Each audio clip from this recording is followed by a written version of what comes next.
Hi students, నేను ఈ వీడియోలో simple mail transfer protocol, file transfer protocol, hypertext transfer protocol, world wide web ఈ topics అన్ని నేను మీకు సింపుల్గా ఎక్స్ప్లెయిన్ చేస్తాను. సో వీడియో లాస్ట్ వరకు చూడండి, మీకు ఎక్కడ బోర్ కొట్టదు, మీకు అర్థమయ్యేలాగే ఉంటుంది, సింపుల్ పాయింట్స్లో ఉన్నాయి. సరే, ఇంకా స్టార్ట్ చేద్దాం. ఫస్ట్ టాపిక్ వచ్చేసి ఎస్ఎంటిపి. ఎస్ఎంటిపి అంటే ఏంటి? సింపుల్ మెయిల్ ట్రాన్స్ఫర్ ప్రోటోకాల్ అనమాట. So it is a set of rules used to send mails from one computer are server to another over the internet. అంటే ఏంటంటే, ఎప్పుడైతే మనం మెయిల్ అనేది సెండ్ చేస్తామో ఆపోజిట్ పర్సన్కి, సో ఇదంతా బ్యాక్గ్రౌండ్లో అనేది జరుగుతుంది అనమాట. ఈ సింపుల్ మెయిల్ ట్రాన్స్ఫర్ ప్రోటోకాల్ వల్ల మన యొక్క మెయిల్ అనేది రిసీవర్కి సెండ్ అవుతుంది. ఈ ఎస్ఎంటిపి అనేది ఎలా వర్క్ అవుతుంది? ఇప్పుడు మనం ఒక మెయిల్ రాసామన్నమాట, లైక్ యాప్ యూజ్ చేసుకుని జీమెయిల్, అవుట్లుక్. సో ఏమవుతుందంటే, ఆ యాప్ ఏం చేస్తుందంటే ఈమెయిల్ని సెండ్ చేస్తుంది అనమాట. ఎవరికి సెండ్ చేస్తుంది? ఎస్ఎంటిపి సర్వర్కి సెండ్ చేస్తుంది. సో మళ్ళీ ఆ సర్వర్ ఏం చేస్తుందంటే ఆ ఈమెయిల్ని మళ్ళీ రిసీవర్ సర్వర్కి సెండ్ చేస్తుంది అనమాట. రిసీవర్ ఈమెయిల్ సర్వర్కి సెండ్ చేస్తుంది. సో మెయిల్ అనేది రిసీవర్కి వస్తుంది. రిసీవర్ అనేవారు ఇన్బాక్స్లో చెక్ చేస్తారనమాట, ఇంకా మెయిల్ని రీడ్ చేస్తారు. ఎస్ఎంటిపిలో మెయిన్ పార్ట్స్ వచ్చేసి మనకి మెయిల్ యూజర్ ఏజెంట్ అనమాట. సో ఇదనేది మనకు ఈమెయిల్ యాప్ లైక్ జీమెయిల్ కానీ, అవుట్లుక్ కానీ ఎక్సెట్రా. నెక్స్ట్ వచ్చేసి మెయిల్ ట్రాన్స్ఫర్ ఏజెంట్ అనమాట. సో ఈ సర్వర్ ఏం చేస్తుందంటే మన యొక్క ఈమెయిల్ని మూవ్ చేస్తుంది అనమాట, కంప్యూటర్స్ మధ్యలో మూవ్ చేస్తూ ఉంటుంది. నెక్స్ట్ ఏంటి? Mail delivery agent. ఇది ఏం చేస్తుందంటే ఈమెయిల్ని డెలివరీ చేస్తుంది అనమాట, రిసీవర్కి డెలివరీ చేస్తుంది ఈమెయిల్ని. మెయిల్ సబ్మిషన్ ఏజెంట్ వచ్చేసి ఏం చేస్తుందంటే, ఇది ఇప్పుడు మనం ఏదైతే మెయిల్ సెండ్ చేస్తామో యాప్ నుంచి, దాన్ని ఇది మెయిల్ ట్రాన్స్ఫర్ ఏజెంట్కి సెండ్ చేస్తుంది అనమాట. టైప్స్ ఆఫ్ ఎస్ఎంటి మోడల్స్ వచ్చేసి end to end method. So ఈ మెథడ్ వచ్చేసి డిఫరెంట్ కంపెనీస్ ఆర్ సర్వర్స్ అనేవి యూజ్ చేసుకుంటాయి వాటి మధ్యలో. నెక్స్ట్ వచ్చేసి స్టోర్ అండ్ ఫార్వర్డ్ మెథడ్. ఈ మెథడ్ అనేది వన్ ఆర్గనైజేషన్ వాళ్ళు యూజ్ చేసుకుంటారు. నెక్స్ట్ వచ్చేసి క్లయింట్ ఎస్ఎంటిపి, అంటే కనెక్షన్ ని స్టార్ట్ చేస్తుంది. రిసీవర్ ఎస్ఎంటిపి అంటే ఇది యాక్సెప్ట్ చేసుకొని ఆ ఈమెయిల్ ని ప్రాసెస్ చేస్తుంది అనమాట. SMTP envelope. సో థింక్ చేయండి, ఇది ఒక రియల్ ఎన్వెలప్ అనమాట. ఇందులో మనకి సెండర్ రిసీవర్ అడ్రసెస్ అనేవి ఉంటాయి. సో ఇది ఏం చేస్తుందంటే ఈమెయిల్ సర్వర్స్ కి చెప్తుంది అనమాట మెయిల్ ఎక్కడికి సెండ్ చేయాలి అనేది. సో ఇందులో ఏంటంటే it's not seen by the email user. So email user అనేవాడు చూడు. అంటే ఏంటంటే, ఇప్పుడు లోపల ఉన్న కంటెంట్స్ అనేవి ఏం చూడరు కదా, just like you don't see the envelope contents during delivery అయ్యేటప్పుడు. ఇప్పుడు ఫర్ సపోజ్ ఒక లెటర్ ఉంది, మనం ఒక లెటర్ రాసి సెండ్ చేసాము, కానీ దానిపైన అడ్రస్ ఒకటే కనిపిస్తుంది, కానీ మనకి దాని లోపల ఉన్న మ్యాటర్ అంతా కంటెంట్ ఏం కనిపించదు కదా. సేమ్ అలాగే ఇది కూడా అనమాట, ఎస్ఎంటి ఎన్వలప్ కూడా. It's not seen by the email user, just like you don't see the envelope contents during delivery.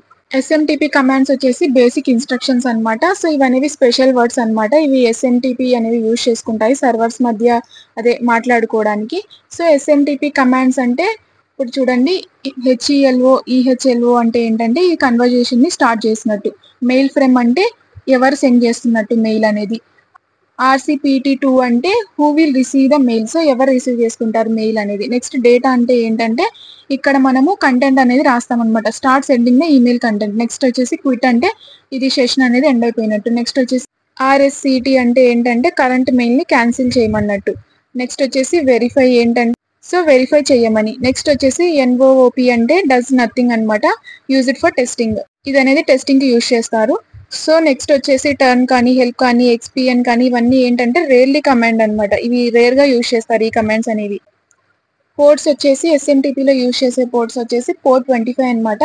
ఇది అనేది సర్వర్ టు సర్వర్ మెయిల్ కి యూజ్ చేస్తారనమాట. సో ఇది అనేది ఇంటర్నెట్ సర్వీస్ ప్రొవైడర్ ద్వారా బ్లాక్ అవ్వచ్చు అనమాట. నెక్స్ట్ వచ్చేసి పోర్ట్ 587. ఇది అనేది recommended for sending mail securely. So ఈ పోర్ట్ లో ఏంటంటే మనకి మెయిల్ అనేది సెక్యూర్ గా వెళ్తుంది అనమాట. పోర్ట్ 2525 ఏంటంటే ఇది బ్యాకప్ ఆప్షన్.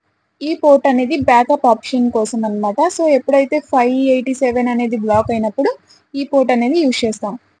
నెక్స్ట్ వచ్చేసి ESMTP అంటే extended simple mail transfer protocol. So ఇది ఏంటంటే ఎస్ఎంటిపి కంటే బెటర్ అండ్ న్యూయర్ వర్షన్ అనమాట. ఇది రెగ్యులర్ ఎస్ఎంటిపిస్ కంటే చాలా ఎక్కువ ఫీచర్స్ తో మంచిగా వర్క్ అవుతుంది. ఈ ఎక్స్టెండెడ్ ఎస్ఎంటిపి ఏం చేస్తుందంటే ఇది అనేది అలో చేస్తుంది అనమాట login and password before sending emails. So అంటే సెక్యూరిటీ అనేది ఎక్కువగా ఉంటుంది అనమాట. మనం మెయిల్ సెండ్ చేసేటప్పుడు లాగిన్ ఇంకా పాస్వర్డ్స్ అనేవి అడుగుతుంది అనమాట. ఇంకా ఏంటంటే ఫైల్స్ ని సెండ్ చేస్తుంది, లైక్ పిక్చర్స్ కానీ, వీడియోస్ కానీ, డాక్యుమెంట్స్ కానీ. ఇంకా ఏంటంటే లార్జర్ ఈమెయిల్స్ ని మంచిగా హ్యాండిల్ చేస్తుంది అనమాట.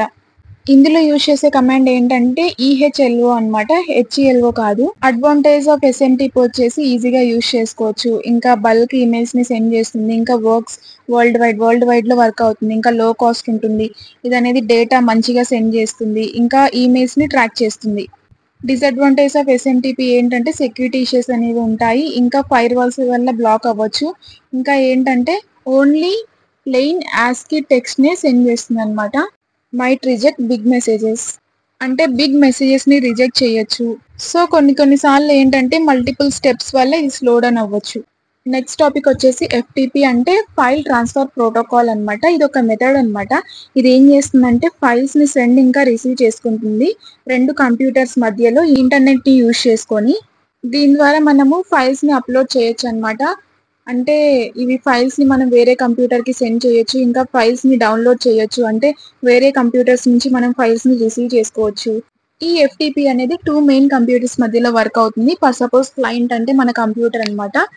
అంటే ఇందులో మనం ఫైల్ ట్రాన్స్ఫర్ ప్రోటోకాల్ ని యూజ్ చేసుకొని ఫైల్స్ ని యాక్సెస్ ఇంకా అప్లోడ్ చేయొచ్చు. సర్వర్ అంటే ఏంటంటే ఇది ఏం చేస్తుందంటే మన యొక్క ఫైల్స్ ని స్టోర్ చేసుకుంటుంది అనమాట. ఫైల్ ట్రాన్స్ఫర్ ప్రోటోకాల్ ద్వారా ఎప్పుడైనా యాక్సెస్ చేసుకోవచ్చు. సో దీనికోసం మనకి file transfer protocol program or software అనేది కావాలన్నమాట. లైక్ FileZilla ఆర్ WinSCP అంటే Windows secure copy to use FTP. ఈ FTP అనేది ఎలా వర్క్ అవుతుంది? ఫర్ సపోజ్ క్లయింట్ అనేవారు సర్వర్ కి కనెక్ట్ అయ్యారనమాట FTPని యూజ్ చేసుకొని. సో మనం లాగిన్ అయ్యాము యూజర్ నేమ్ ఇంకా పాస్వర్డ్ తో, ఆర్ ఎనానమస్లీ అంటే యూజర్ నేమ్ పాస్వర్డ్ లేకుండా కూడా. సో మనం కమాండ్స్ ని సెండ్ చేస్తాం అనమాట, వ్యూ చేయడానికి కానీ, ఫైల్స్ ని డౌన్లోడ్ చేయడానికి కానీ, లేకపోతే అప్లోడ్ చేయడానికి కానీ. ఆ సర్వర్ ఏం చేస్తుందంటే రెస్పాండ్ అయ్యి ఫైల్స్ రిసీవ్ ఆర్ సెండ్ అవుతూ ఉంటాయి. మన వర్క్ అనేది ఫినిష్ అయిపోతే డిస్కనెక్ట్ అయిపోవచ్చు. సో ఫైల్ ట్రాన్స్ఫర్ మోడ్స్ వచ్చేసి స్ట్రీమ్ మోడ్ అన్నమాట. ఇందులో ఏంటంటే ఫైల్స్ అనేవి కంటిన్యూస్ గా స్ట్రీమ్ ఆఫ్ డేటాలో సెండ్ అవుతూ ఉంటుంది. నెక్స్ట్ ఏంటంటే బ్లాక్ మోడ్ అన్నమాట. ఇందులో ఏంటంటే ఫైల్స్ అనేవి పీసెస్ ఆఫ్ బ్లాక్స్ లో సెండ్ అవుతుంది అనమాట, అంటే స్మాల్ హెడర్ తో, అంటే ప్రతి ఒక్క బ్లాక్ స్మాల్ హెడర్ తో. నెక్స్ట్ కంప్రెస్డ్ మోడ్ అంటే ఏంటంటే ఇందులో ఏంటంటే ఫైల్ యొక్క సైజ్ అనేది రెడ్యూస్ అయిపోతుంది అనమాట మనం సెండ్ చేసే ముందు. సో ఇవి లార్జ్ ఫైల్ కి మంచిగా వర్క్ అవుతుంది. టైప్స్ ఆఫ్ FTP కనెక్షన్స్ వచ్చేసి యాక్టివ్ మోడ్ ఇంకా ప్యాసివ్ మోడ్ అన్నమాట. యాక్టివ్ మోడ్ అంటే ఏంటంటే క్లయింట్ అనేవారు సర్వర్ కి కనెక్ట్ అవుతారు, సర్వర్ ఏం చేస్తుందంటే ఫైల్స్ ని సెండ్ చేస్తుంది మనకు కావాల్సింది. సో ఇందులో ఏంటంటే ప్రాబ్లమ్స్ అనేవి ఉంటాయి, ఒక్కొక్కసారి ఫైల్ వాల్స్ అనేవి బ్లాక్ చేస్తాయి. ప్యాసివ్ మోడ్ అంటే ఇది కామన్ గా యూజ్ చేసే మోడ్ అన్నమాట. క్లయింట్ అనేవారు కనెక్ట్ అవుతారు అనమాట, ఇంకా రిక్వెస్ట్ చేస్తారు ఫైల్స్ కి. సో ఇది అనేది బెటర్ అన్నమాట ఎప్పుడైతే మనకి ఫైర్ వాల్స్ కానీ లేకపోతే స్ట్రిక్ట్ సెక్యూరిటీ సెట్టింగ్స్ ఉంటాయి. అనానమస్ FTP అంటే ఏంటంటే సర్వర్స్ అనేవి మనము యాక్సెస్ చేసుకోవచ్చు అన్నమాట. ఎలాంటి పాస్వర్డ్స్ యూజర్ నేమ్స్ లేకుండా మనము అనానమస్ గా యాక్సెస్ చేసుకోవచ్చు. సో దీని ద్వారా మనము ఫైల్స్ ని డౌన్లోడ్ చేయొచ్చు. ఏంటంటే మనము అప్లోడ్ చేయలేము, ఇంకా ఏం చేంజ్ చేయలేము అనమాట. FTP ఛానల్స్ అంటే ఇందులో మనకి టూ ఛానల్స్ అనేవి ఉంటాయి FTP అనేది యూజ్ చేసుకుంటుంది. ఒకటి వచ్చేసి కమాండ్ ఛానల్, ఇంకా డేటా ఛానల్. కమాండ్ ఛానల్ అంటే ఏంటంటే ఇది అనేది ఇన్స్ట్రక్షన్స్ ని సెండ్ చేస్తుంది అనమాట, లైక్ లాగిన్ కానీ, చేంజ్ ఫోల్డర్ కానీ ఎక్సెట్రా. ఇది అనేది పోర్ట్ 21 ని యూజ్ చేసుకుంటుంది. నెక్స్ట్ వచ్చేసి డేటా ఛానల్ అనమాట. ఇది ఏంటంటే యాక్చువల్ ఫైల్స్ ని ట్రాన్స్ఫర్ చేస్తుంది అనమాట, లైక్ అప్లోడ్ కానీ, డౌన్లోడ్ కానీ. ఇంకా ఇది అనేది పోర్ట్ 20 ని యూజ్ చేసుకుంటుంది. కామన్ FTP కమాండ్స్ వచ్చేసి ఇక్కడ చూడండి. CD అంటే ఏంటంటే ఫోల్డర్ అనేది చేంజ్ అవుతుంది అనమాట మనకి సర్వర్ లో. LS ఆర్ DIR అంటే ఏంటంటే ఇది అనేది ఫోల్డర్ లో ఉన్న ఫైల్స్ ని లిస్ట్ చూపిస్తుంది అనమాట. నెక్స్ట్ వచ్చేసి గెట్ ఫైల్ నేమ్ అంటే ఏంటంటే మనకి ఫైల్ అనేది సర్వర్ నుంచి డౌన్లోడ్ అవుతుంది అనమాట. లేకపోతే పుట్ ఫైల్ నేమ్ అంటే ఏంటంటే ఇది ఏమవుతుందంటే సర్వర్ లో మనకి ఫైల్ అనేది అప్లోడ్ అవుతుంది. PWD అంటే ఏంటంటే ఇది అనేది కరెంట్ ఫోల్డర్ ని చూపిస్తుంది అనమాట సర్వర్ లో. నెక్స్ట్ క్లోజర్ క్విట్ అంటే ఏంటంటే ఇక్కడ ఎగ్జిట్ అయిపోయింది, సెషన్ అనేది కంప్లీట్ గా క్లోజ్ అయింది అని. హెల్ప్ అంటే ఏంటంటే అవైలబుల్ కమాండ్స్ ని ఇది లిస్ట్ చూపిస్తుంది అనమాట. నెక్స్ట్ టాపిక్ వచ్చేసి HTTP అంటే హైపర్ టెక్స్ట్ ట్రాన్స్ఫర్ ప్రోటోకాల్ అనమాట. ఇవనేవి సెట్ ఆఫ్ రూల్స్. ఇది ఏం చేస్తుందంటే కమ్యూనికేషన్ ని ఎలో చేస్తుంది అనమాట మన వెబ్ బ్రౌజర్ కి, ఇంకా వెబ్ సర్వర్ కి, లైక్ క్రోమ్ కానీ, ఫైర్ ఫాక్స్ కానీ. సో ఇది ఏం చేస్తుందంటే బ్రౌజర్ కి హెల్ప్ చేస్తుంది అనమాట, అంటే వెబ్ పేజెస్ ని రిక్వెస్ట్ చేయడానికి, లైక్ ఇమేజెస్ కానీ, వీడియోస్ కానీ ఎక్సెట్రా. సో వెబ్ సర్వర్ ఏం చేస్తుందంటే ఆ ఇన్ఫర్మేషన్ ని మనకి చూపిస్తుంది అనమాట. సో ఈ హైపర్ టెక్స్ట్ ట్రాన్స్ఫర్ ప్రోటోకాల్ అనేది మనము ఎప్పుడైనా యూజ్ చేసుకోవచ్చు అనమాట వెబ్సైట్ ని ఓపెన్ చేయడానికి. ఈ హైపర్ టెక్స్ట్ ట్రాన్స్ఫర్ ప్రోటోకాల్ ఎలా వర్క్ అవుతుంది? రిక్వెస్ట్ అండ్ రెస్పాన్స్ అనమాట.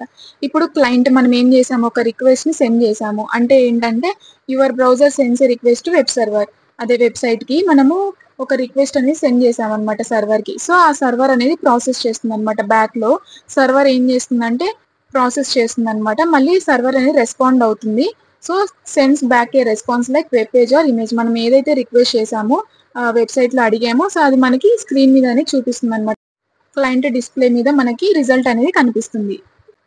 ఈ హైపర్ టెక్స్ట్ ట్రాన్స్ఫర్ ప్రోటోకాల్లో ఏం జరుగుతుంది, what happens in hypertext transfer protocol రిక్వెస్ట్లో. ఫస్ట్ వచ్చేసి రిక్వెస్ట్ హెడర్స్ అనమాట. ఇన్ఫో లైక్ బ్రౌజర్ టైప్ కానీ లాంగ్వేజ్ కానీ ఎక్సెట్రా. నెక్స్ట్ వచ్చేసి రిక్వెస్ట్ బాడీ ఉంటుంది, అంటే ఆప్షనల్ డేటా అనమాట, లైక్ లాగిన్ డీటెయిల్స్ కానీ లేకపోతే ఫామ్ డేటా కానీ ఎక్సెట్రా. సో మనకి ఈ రెస్పాన్స్ అనేది ఎలా వస్తుంది, ఎలా అంటే స్టేటస్ కోడ్ అనమాట. ఇది మనకి చెప్తుంది అనమాట. Tells if the request was successful. ఒకవేళ మనకి రిక్వెస్ట్ అనేది సక్సెస్ అయింది అనుకోండి చెప్తుంది. ఫర్ ఎగ్జాంపుల్ 200 అంటే ఓకే, నెక్స్ట్ 404 అంటే నాట్ ఫౌండ్. అంటే మనం కొన్ని సెర్చ్ చేస్తుంటాం, మనకి నాట్ ఫౌండ్ అని కనిపిస్తుంది సేమ్ అలాగే. నెక్స్ట్ రెస్పాన్స్ హెడర్స్ అనమాట. Info about the response like type of the file, length etcetera. So మనకి రెస్పాన్స్ బాడీ యాక్చువల్ రెస్పాన్స్ ఎలా ఉంటుంది, లైక్ HTML డేటా అలా ఉంటుంది అనమాట, ఇమేజ్ కానీ వీడియో కానీ ఎక్సెట్రా. కామన్ హెచ్టిటిపి మెథడ్స్ వచ్చేసి ఇప్పుడు చూడండి. మెథడ్ గెట్ అంటే ఏంటంటే ఇది ఏం చేస్తుందంటే డేటాని ఫెచ్ చేస్తుంది అనమాట, like web page or image. Post అంటే ఏం చేస్తుందంటే ఇది డేటాని సెండ్ చేస్తుంది అనమాట, లైక్ ఫామ్ సబ్మిషన్ లాగా. నెక్స్ట్ పుట్ అంటే ఏంటంటే ఇది అప్డేట్ చేస్తుంది లేకపోతే యాడ్ చేస్తుంది అనమాట ఫుల్ రిసోర్స్ని. నెక్స్ట్ ప్యాచ్ అంటే ఏంటంటే ఇది రిసోర్స్ యొక్క పార్ట్ని అప్డేట్ చేస్తుంది అనమాట. హెడ్ అంటే ఏంటంటే ఓన్లీ హెడర్సే మనకి వస్తాయన్నమాట, కంటెంట్ కాకుండా. ఆప్షన్స్ అంటే ఏంటంటే check what methods are supported, అంటే ఏ మెథడ్స్ సపోర్ట్ అవుతాయి. నెక్స్ట్ ట్రేస్ వచ్చేసి ఇది అనేది టెస్టింగ్ అండ్ డిబగ్గింగ్కి యూజ్ చేస్తారు అనమాట, రేర్గా యూజ్ చేస్తారు. నెక్స్ట్ కనెక్ట్ అంటే ఏంటంటే ఒక సెక్యూర్ కనెక్షన్ అనేది క్రియేట్ అవుతుంది. Next examples of requested resources అనమాట. ఒకవేళ రిక్వెస్టెడ్ ఐటమ్ వచ్చేసి వెబ్ పేజ్ అనుకోండి, సర్వర్ ఏం సెండ్ చేస్తుందంటే HTML ఫైల్ సెండ్ చేస్తుంది. ఒకవేళ ఇమేజ్ అనుకోండి, అది JPG ఆర్ PNG ఫైల్లో ఉంటుంది. నెక్స్ట్ షీట్ యొక్క స్టైల్ వచ్చేసి CSS ఫైల్లో ఉంటుంది. స్క్రిప్ట్ వచ్చేసి JS ఫైల్లో ఉంటుంది. డేటా వచ్చేసి మనకి JS ఆన్ ఆర్ XML డేటాలో ఉంటుంది. కీ ఫ్యూచర్స్ వచ్చేసి ఏంటంటే స్టేట్లెస్ అనమాట. ప్రతి ఒక్క రిక్వెస్ట్ ఏంటంటే ఇండిపెండెంట్ గా ఉంటుంది. ఇంకా టెక్స్ట్ బేస్డ్ ఉంటుంది అనమాట, ఈజీగా రీడ్ చేయొచ్చు, ఇంకా డీబగ్ చేయొచ్చు. ఇందులో క్లయింట్ సర్వర్ మోడల్ అనేది ఉంటుంది. అంటే ఏంటంటే బ్రౌజర్ అనేది క్లయింట్, వెబ్సైట్ అనేది సర్వర్. ఇంకా రిక్వెస్ట్ రెస్పాన్స్ ఏంటంటే బ్రౌజర్ ఏం చేస్తారో అడుగుతారు, సర్వర్ ఏం చేస్తుంది మనకి ఇన్ఫర్మేషన్ ప్రొవైడ్ చేస్తుంది. అడ్వాంటేజ్ ఏంటంటే అన్ని ప్లాట్ఫామ్స్లో మంచిగా వర్క్ అవుతుంది, ఫాస్ట్ అండ్ ఎఫిషియెంట్గా ఉంటుంది, ఇంకా సెక్యూర్ కమ్యూనికేషన్ అనేది సపోర్ట్ చేస్తుంది. ఇంకా ఇవనేది కంపాక్టబుల్ అనమాట many languages like web technologies. అర్థమైంది కదా స్టూడెంట్స్. నెక్స్ట్ వచ్చేసి వరల్డ్ వైడ్ వెబ్ టాపిక్ అనమాట. సో ఇది అనేది large collection of websites and web pages అనమాట. ఇవన్నీ మనకి ఇంటర్నెట్ లో అవైలబుల్ గా ఉంటాయి. మనము ఈ పేజెస్ ని వెబ్ బ్రౌజర్స్ ద్వారా యాక్సెస్ చేసుకోవచ్చు. ఈ వెబ్ పేజెస్ అనేవి హైపర్ లింక్స్ తో కనెక్టెడ్ అయి ఉంటాయి అనమాట. సో ఏంటంటే వన్ పేజ్ నుంచి ఇంకొక పేజ్ కి ఈజీగా జంప్ అవుతాయి అనమాట. సో ఈ పేజెస్ అనేవి టెక్స్ట్, ఇమేజెస్, ఆడియో, వీడియో ఇవన్నీ ఇంక్లూడ్ అయి ఉంటాయి. ఈ వెబ్ అనేది ఎలా వర్క్ అవుతుంది, మనము వెబ్ బ్రౌజర్ అనేది యూజ్ చేస్తున్నాం, like Chrome or Firefox కానీ వెబ్సైట్స్ ని విజిట్ చేయడానికి. సో ఎప్పుడైతే మనము వెబ్సైట్ యొక్క అడ్రస్ అనేది ఎంటర్ చేసామో అప్పుడు ఏమవుతుందంటే బ్రౌజర్ అనేది వెబ్ సర్వర్ కి రిక్వెస్ట్ అనేది సెండ్ చేస్తుంది అనమాట. సో ఆ సర్వర్ ఏం చేస్తుందంటే మళ్ళీ ఆ పేజ్ ని మనకి చూపిస్తుంది అనమాట. ఈ పేజెస్ అనేవి HTML తో క్రియేట్ అయి ఉంటాయి, ఇంకా HTTP తో ట్రాన్స్ఫర్ అవుతాయి. HTML అంటే హైపర్ టెక్స్ట్ మార్కప్ లాంగ్వేజ్ అన్నమాట. HTTP అంటే hyper text transfer protocol. Web కి మెయిన్ పార్ట్స్ వచ్చేసి URL అనమాట, అంటే ఏంటంటే పేజ్ యొక్క వెబ్ అడ్రస్ అనమాట. So example www.google.com.